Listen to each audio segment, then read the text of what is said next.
where industry experts are invited to give their insights and guidance about all things Salesforce to our audiences. On that note, I welcome today's special guest, Tatiana Cook, who is a Salesforce career coach and co-founder at Cloud Scouts. Hi, Tatiana. Welcome to our LinkedIn Live. How are you? Hi, Hasti. Thank you for having me, everyone. How are you doing? Doing good. It's a Friday, so I'm ready for the weekend. Okay. So, Tatiana, why don't you introduce yourself to our audience? Okay, perfect. So my name is Tatiana Cook, and I've been in the Salesforce ecosystem for almost 9 years now, spanning different roles from a Salesforce administrator to a business analyst to a consultant, and now proud owner of Cloud Scouts, where we teach people how to get into the Salesforce ecosystem. I live in the United States. I have got 2 kids, and I am a military spouse. Wow, that's wonderful. How exciting. So, since you're doing all of this, why don't you tell us about your day, like what your day typically looks like? Okay, perfect. So, my typical day starts with running the kids around. So definitely taking them to school, getting a workout in, especially if you work from home or get to work from home. It's nice to get out of the house for a minute and do something healthy for yourself before you're going to be sitting all day at a computer.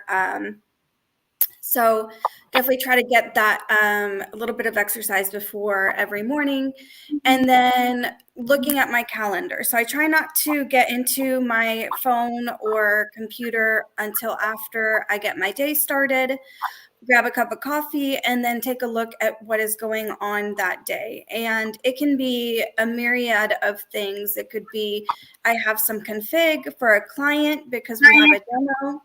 It could be I need to look at some documents or Excel spreadsheets that a client has sent over to see what we would like to build, depending on what it is that they're doing. I always say that Salesforce is just Excel on steroids. So it's just getting their whatever they're doing in Excel or in a current system, pulling that out of them, talking to them about their process, and doing that. So I might have a discovery call with a new client where we talk about their business and what they're looking to get out of the system. Like I said, we might have build. I might have an internal meeting with a BA to explain to them, what the project plan is going to be. But that's what's exciting about Salesforce is that you're going to be working with a lot of different clients. And every day is a learning experience. Every day you're going to learn new things. You're going to, if you need to look something up, you just tell the client, yep, I've got some thoughts about that. I've got some ideas for that. And then you can go back and look stuff up. And then typically close out my day with billing my time. So a lot of times you have to, in consulting, especially if you're working full-time as a Salesforce admin, you probably have a salary and you don't have to bill that time. But the companies, when you're working in consulting, really want you to bill your time and get from 6 to 8 hours of billable time to clients a day. So you do need to manage your workload in that capacity. So the end of my day kind of is wrapping up, make sure there's no emails left that I need to respond to, and take a look at anything that's happening tomorrow that I need to prepare for that, has to get done in advance, and closing my laptop for the night.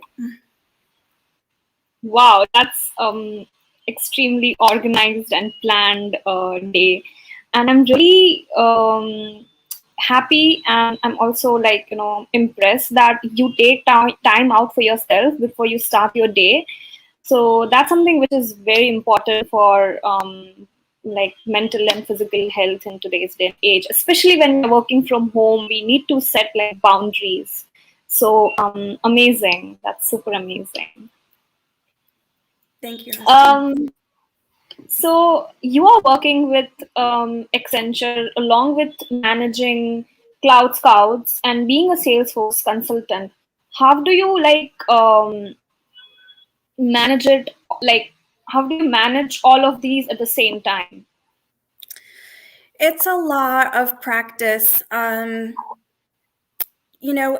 think with Salesforce, especially if you're just starting out, you always start somewhere. A lot of times you will start in an office as an administrator, right? And then you get your feet under you, you understand sort of what the basics day to day is, creating new users for the org, setting up the company information, creating profiles and roles, creating fields or objects so that people can track their business processes within Salesforce. And you really Right. start to learn those skills, skills that go along with knowing Salesforce as a system. So you might learn how to be a business analyst, right? How to clean up data that's not clean, right? And normalize it. You might learn how to do PowerPoints, right? Because you might have to be presenting to clients. You might learn how to do a project plan or project deliverables, such as the business requirements doc. That's just a full list of what you've heard from the people, whether they're internally or clients, that they'd like for the system. And that's really where I started. I for 2 years, I started as a business analyst at Dell and started to get my feet wet, started to get my confidence, started to understand sort of the process of fulfilling a client need. And then shortly after that, I went into a fully admin position, and then I went into consulting. Now, in consulting, you really have to be organized because you might have maybe 5 clients at a time, right? If you start with a small consulting company, you might have up to 5 clients at a time. If you're with a large consulting company like Accenture, you might just have 1 client, right? But then that's where your time management comes in. Some of my key sort of advice for time management is always schedule the follow-up call before you get off the call, because if not, it's 5 or 6 emails of trying to sync up your calendars. So the last 5 minutes of any call that I have with a client, I schedule my follow-up meeting. And then I write down my next steps on my project plan, whether it's send an email, to the third party that's helping us, or and really just download anything that I need to do for that client, and then move on to the next client. But really being organized in knowing what your next day or 2 looks like, because when you start to have 5 clients, I've had up to 13 clients. I had 21 clients at one time, just Wow. because we had a lot of turnover in the company, and that was working weekends and stuff like that. But there's the trade-off. Every day is very exciting. A lot of times you'll have unlimited PTO. You can work from home. So I can take calls while I'm in the car driving my kids to soccer, or, while I'm driving to the mountains for my vacation. Or if I'm on vacation, I could still work a bit just so that I don't fall behind. And that's one of the things that I really do like about working from home, is that you get to, as long as the work gets done and the client is happy, you really get to plan and design your life, right? So there's a really good book out there that I think it's called Designing Your Life, and really trying to break out, what exactly you want out of your life. And Salesforce really promotes that. They just came out last year that everybody's going to be able to work remote now. And I Yeah. think other companies are going to fall right in line with them. I think that's wonderful. And like you said, I mean, managing all these things, one needs to be really meticulous about everything. And I think you are doing amazing. Thank you, So Asti. so Tatiana, since you are Salesforce career coach, many of our audiences actually had asked many questions during our previous lives. So, how can one decide a specific career stream within Salesforce? So, for example, somebody wants to go for an admin or an analyst or developer or MVP, marketing cloud, so forth, so on and so forth. So, what would be your advice? So you're really not going to know what you like until you get in there. So my advice to you, my number one advice for anybody trying to get into the ecosystem, is sign up for your test. because if you don't sign up, you're never going to take it. I have 5 or 6 certs, and they're just because I signed up, right? And I might sign up, let's say you sign up for February of 2022, and then, that time starts inching closer and you're like, oh crap, I need to study for this test. So definitely sign up for the test. No matter what, you should start out with the admin. And then after that, there, you can get advanced admin and app builder. App builder, it sounds like you're building code or something. It's not. It's all declarative, point and click. And from there, the biggest thing you should worry about is getting your foot through the door. So we can't be picky and choosy about, well, I think that I want to go into marketing, or I think I want to do this. Yes, that, I understand you might have a strong suit in marketing and things like that, but you need to get one project, one sort of entry, your foot into the career. I don't care if it's free. I don't care if you start your own org for your friend's company, or a nonprofit org for a nonprofit that you're working with. There's multiple ways of kind of starting to get into that, and then start interviewing. Start interviewing with whoever will take an interview with you. I don't care. And start understanding what it is like to interview. To this day, I take interviews just so that I understand, man, I kind of really muffed that one, or that person really didn't like how I said this. You start to get personal feedback just from that interaction that you have.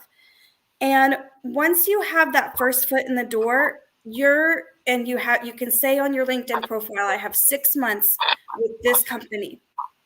Then people are going to start coming to you. Your LinkedIn is going to start blowing up. And then again, I would still just continue to explore what options you have and keep going out there. And then you'll start to figure out what you like. You might end up being in sales because you just like sales and you like how there's commissioning. You might be, a BA and you just like being a BA. You might say, I like to build. I want to build, and I want to build all day long. And I was like that for a long time. I wanted to build, but now I want to manage people and help people grow. So you don't need to have the answer today. The first thing that you need to do is just be who you want to be, which is a Salesforce administrator. And then after that, after you start being in that role, you'll be able to figure out and spread your wings and start to get those opportunities that you're looking for. But you really need to get your foot through the door before we make those choices and decisions. And then pretty quickly, especially if you're getting out there, going to the Salesforce Saturdays, going to Salesforce user groups, networking. Hasti and I met online, completely, independent of each other. And she's in a completely different country and time zone than I am. And we're here on this same, but just because we're networking. And the Salesforce Ohana wants you to be successful. I am not unique in wanting to help people get where they want to be. And again, the biggest thing at the end of the day, I think, is not the career that you're choosing, but the life that you're choosing.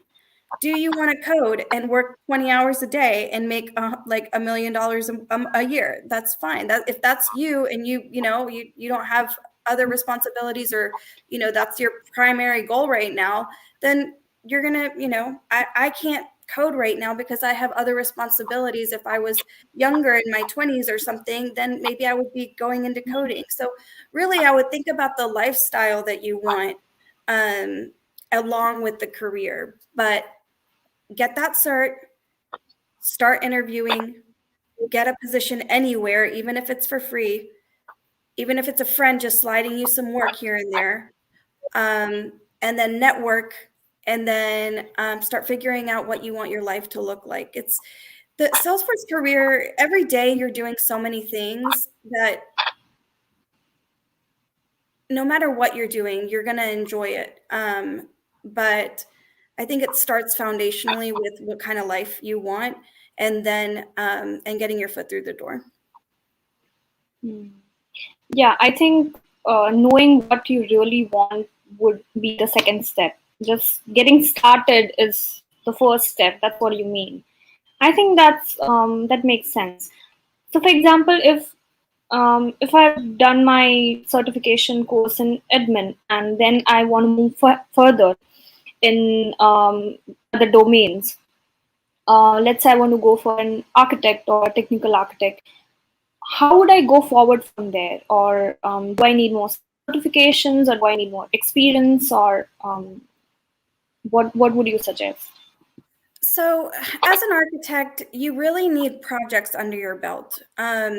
One thing I say, for young employees going in and consultants going to big projects like Accenture, when you're dealing with large federal projects, you're just working on one project for an extended amount of time. Now, a lot of where I got my experience was from being at a smaller consulting company and doing multiple different projects and being on different projects with other people, maybe other architects.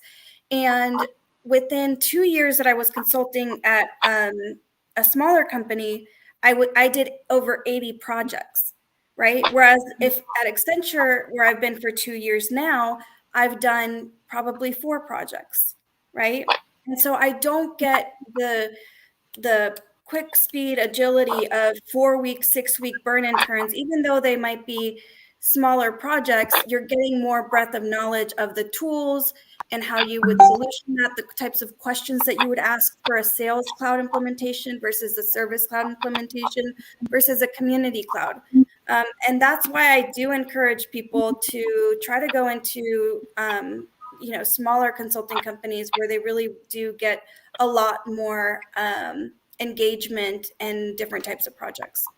And then, of course, getting your certs. Being an architect, you kind of have to feel it in your bones. Like, I don't have all of the certs. I'm sure I could get them. I don't have them. But it is not only being able to communicate with the client and get requirements out of them, but it's also bringing the entire department together. There might be 2 different departments and those department heads don't like each other. And you're trying to and they think that one's going to lose their job if they do it one other way or the other way. So it really is getting in front of a client, being comfortable with creating process flows, with asking the tough questions, and then getting a lot of experience in different types of projects, because I've worked with nonprofits, I've worked with sales, service organizations, marketing, product-based organizations, all type of organizations. I've worked with energy companies, utilities, all these different things. So, but the way that I got that experience was from being at a smaller consulting company where there was more opportunities to engage. I think that's fantastic. That's quite an insight. So, okay, um, like you said, you would not code right now because you have so many responsibilities. Likewise, there's so many people who are maybe younger who does not know how to code, and there's some people who don't like coding. So, um, what are the career options for both coding and the non-coding individuals within So Salesforce? no matter what, so in Salesforce, you're going to be either an analyst, right? A business analyst. You're going to be doing a lot of the dirty work to begin with, which is like scrubbing data or doing data analysis, or cleaning up data in the system.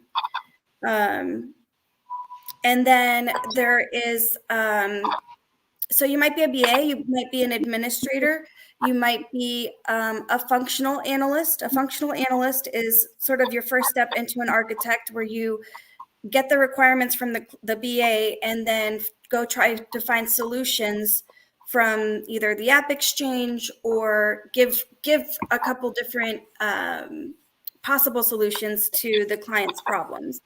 And then you've got just a configurator. It means you're just a builder. You just, mostly they throw that into a consultant. Some people call them Salesforce engineers, but basically you're just building declaratively. So you're going to go from a BA to understanding the system to building declaratively. That's going to be your workflow rules, your objects, your fields. And then if you do have an interest in development, you're going to start with using flows in Salesforce, because those have replaced some triggers. And then after that, you're going to be working with lightning components. Nobody's going to stop you at any company if you want to build and develop, because there is such a need and such a low supply of developers that if you're like, hey, I have extra time, or I can work till 8 o'clock at night every day if you want me to, and you want to learn those skills, nobody's going to stop you. If there's some requirements that come in and you raise your hand and say, I want to do that, then, and that's typically how Scrum and Agile works. There's a list of requirements, and then people pick their stories. And then if you want to pick the hard one, pick the hard one. And I've got one of my 20 developers right now. I've got, declarative developers and real developers, but he's learned how to do everything in a year, and he's blossomed beautifully. So just raise your hand. Okay. Yeah. Okay. So we have got some questions from the live. So Akif is asking, do you think getting developer certifications would help consultants advance their career? So, it depends on your market, right? You really have to look around you wherever you are, right? If you're in India, the market and what they're looking for in India is going to be different than maybe what they're looking for in the UK, right? And it might be different than what they're looking in the United States. I can tell you in the US right now, we have a huge shortage of developers. We have a high need for CPQ, which is your price, configure, and quote. There's a lot of people that want Marketing Cloud. So you really have to look around and say, what are the employers here looking for, right? And then if it is a developer cert, then go for it, right? Or go to your communities, go to your Salesforce communities and ask them, like, hey, what's your company looking for? What do you think I could do to get in the door there? Just ask the questions, but it's going to be different. I think it's going to be different based on what ecosystem you're in and what you're trying to achieve ultimately. Okay. So let's say I'm completely new to Salesforce. In that case, what certifications are required, irrespective of the career stream in Salesforce, and how to prepare for them? So basically, I've told you guys one thing, which is just actually put it on the books, because if not, you'll never study. It's not like you're going to study and then you'll sign up. You have to sign up and then you'll study. I know it's like reverse. And then, doing your trailheads is great. I think doing your trailheads gives you some of the click knowledge, but honestly, I would spin up my own org and work on a project that you want to work on, right? Even if it's a POC for a company that you want to start, or a friend's company. The problem with Trailhead is that sometimes you get too ingrained in just getting the badges, and it's not really telling you why you're doing things. And that's why I teach my class, right? Because I go into the overall sort of what is Salesforce, and then we go into the different pieces of Salesforce. And then really you need to do practice exams. So I know Focus on Force has practice exams. I think if you go on Web Assessor, they have practice exams, but I would practice those exams. And that's exactly how I've passed a lot of my tests, is just doing practice questions and understanding. Now, again, it doesn't matter how many certs you have. It matters that you make relationships that are going to get you through the door, right? If people see that you're motivated and that you work hard and that you figure stuff out by yourself, I could have one cert. I could have 0 certs. I've had friends that said, hey, if I get a cert, can I have a job at your company? And they said yes, right? Just because they knew that person, right? And so you need to exude that energy, that passion, get to know the network that you have available, whether it be virtually or locally, and get to know people to get your foot in the door. And then once you're there, then you can get as many certs as you want. But I have one of my colleagues has 6 certs and doesn't know how to upload a logo, right? So we need to be at this point, I don't know that certs are going to get you through the door. I think it's going to be more your relationship with people and being able, being proactive, showing value, saying I'll work for free, I'll do an internship, I'll do whatever, and getting in, right? Because True. Yeah. if you have 10 certs and you don't know a soul on the face of the planet, still not any, you're not any closer. So definitely encourage you guys to network. Okay. So, since you are the co-founder of Cloud Scouts, why don't you introduce Cloud Scouts to our audience, and what is it, and how can one be a part of it? So Cloud Scouts is really a company that I put together with my friend Misty out of Austin. And what we do is we provide 3-week cohorts to train people in Salesforce. So the first week, I don't make any assumptions about what you know or don't know about Salesforce. We just start from the beginning. What is Salesforce? Why is it the number one CRM? What is a CRM?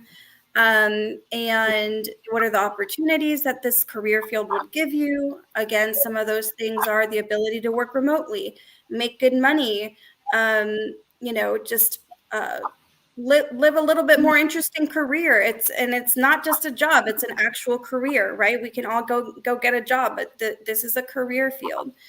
And then the second week we start to go into configuration. So just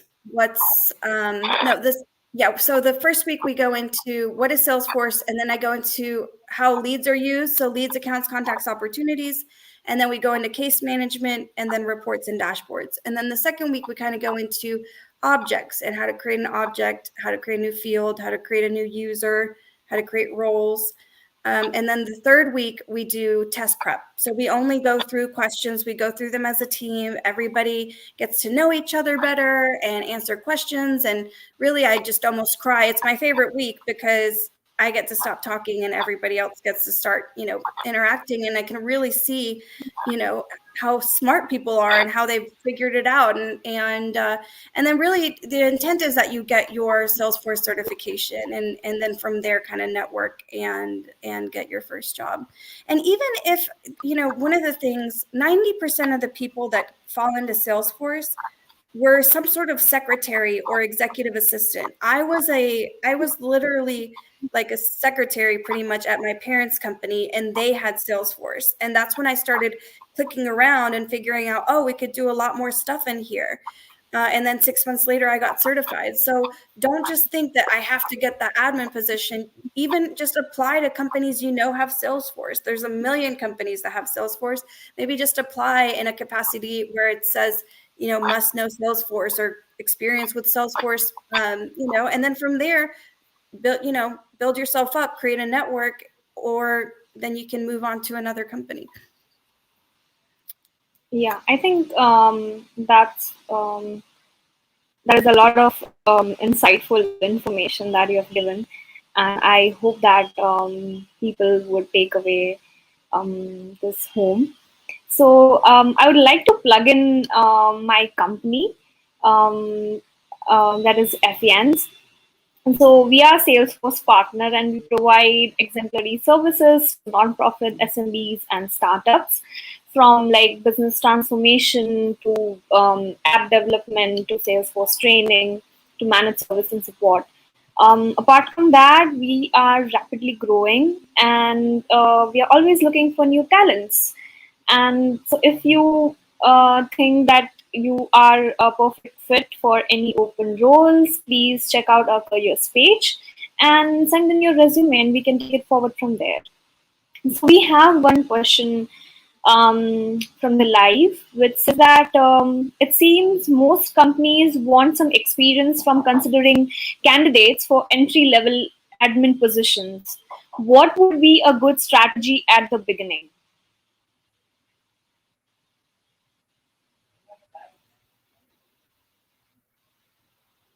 Okay, so there are companies out there that are offering, I know K2 Partnering, Revelant, they're offering these sort of internships where if you have a Salesforce cert, they're actually placement companies. But what they're doing is that they're engaging with their current clients and saying, hey, we've got somebody that's Salesforce certified and they want to get into this space. So almost like a sponsorship. So I would reach out to them. I would start engaging with them. Again, I would get some sort of experience, whether it be creating your own company or your own nonprofit or helping one of your friends with their company and put them on the platform so that you can say that you have 6 months of experience. There's have you guys heard of the Salesforce Talent Alliance? Yes. So the Salesforce Talent Alliance, they have a group on LinkedIn, and it's called So we are actually we have partnered with Salesforce Talent Alliance. okay, perfect. Yep.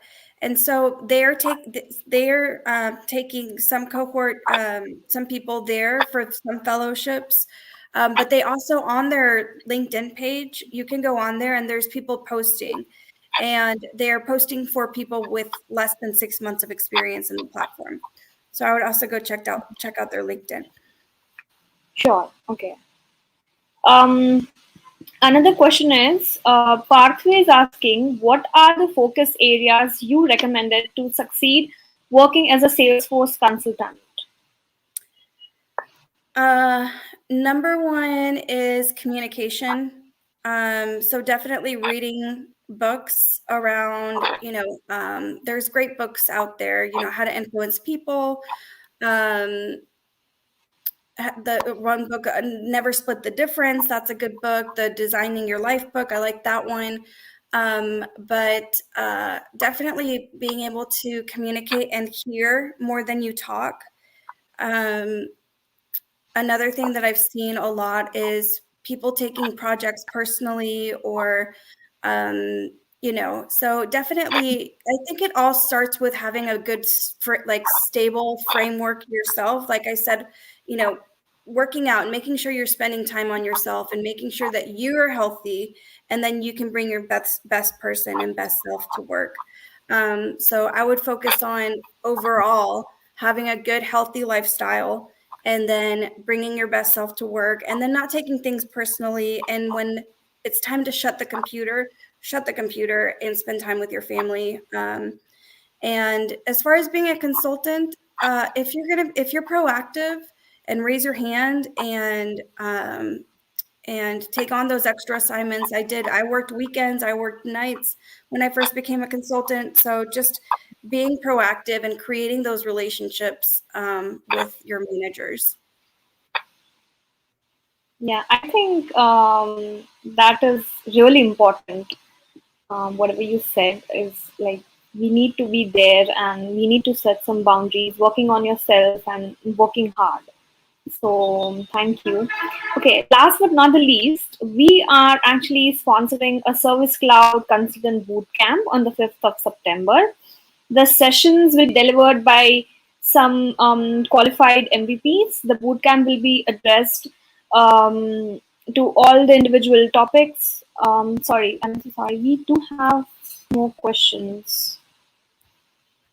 Okay, so do you consider that there's a combination for starting the admin path is having both certification, admin and platform app builder? Yeah, I mean, I skipped over the Salesforce Advanced Admin. I think having the admin and the app builder are a strong foundation. I wouldn't have one without the other. So definitely take both of them to start. Okay. And then after that, Sales Cloud, Service Cloud, you can do those, or you can start through the architect track and start doing the visibility ones and things like that. Okay. All right. So, can a person without programming background go for developer certification? Yes. So I think we covered this a bit, but Yes. so Salesforce we like to keep are configurations out of the box. You'll hear OOB out of the box as much as possible. So if you're a developer but you know Salesforce through and through and then become a developer, then you're going to be a lot more successful. I've had recent projects where people built stuff in Aurora over Lightning Web Components, and because they didn't have that strong foundation. So you can always start with Salesforce, and you can, in less than a month, start developing with flows and then starting with your Lightning Web Components. But the SFDC 99, that sfdc99.com, that guy helps you start from scratch. Okay. Any more questions? No, I don't think we have any more questions.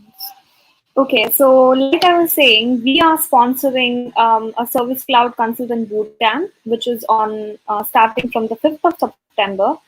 The sessions will be delivered by some of the qualified MVPs, and bootcamp is going to be addressing so many individual questions in the exam guide, as well as providing with the supplementary resources and demonstrations as needed.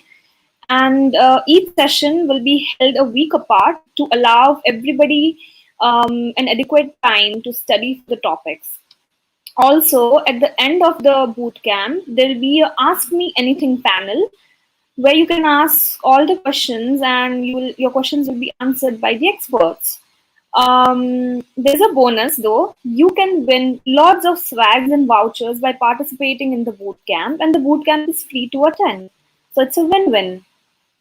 We will be attaching a link to the bootcamp with our LinkedIn Live for you to register. If you have any question regarding the bootcamp, please drop them in the comment section and we'll try to answer them. Okay, so we have a question. Do you need to have Salesforce experience to apply for business consulting track? So for large companies like Accenture, a lot of times they pull people right out of college or school or whatever university. So they don't have any experience, and then they go into management consulting, and then a lot of them fall into Salesforce as well. So you don't have to have Salesforce experience, but you would need to find some sort of avenue to get into a bigger company, maybe like Accenture, to start off just maybe consulting in a general practice, and then moving into the Salesforce arena. Because the other applications that are big for Accenture specifically are Pega, ServiceNow, and Salesforce. So and you can be just a general management consultant and help across the board there, or you can start to get into being more of a app-specific consultant. Okay. So, is there any prerequisites for attending the bootcamp? No, there are no prerequisites for attending the bootcamp. Anybody can attend the bootcamp. So, please try and register yourself. Okay, so thank you so much, Tatiana. That's the end of a live, and thank you for parting such wonderful wisdom and insightful information to our audience out there. And thank you to all of you who have joined us today and become a part of a live. There are so many exciting lives coming your way in the upcoming weeks. So stay tuned and follow us on LinkedIn and Instagram and all the other social media platforms. And if you have any question for the upcoming live that you would like us to do, please drop them in the comments below. Thank you, Tatiana, once again, and goodbye, everyone. Have a happy weekend. Bye, guys. Thank you. Bye.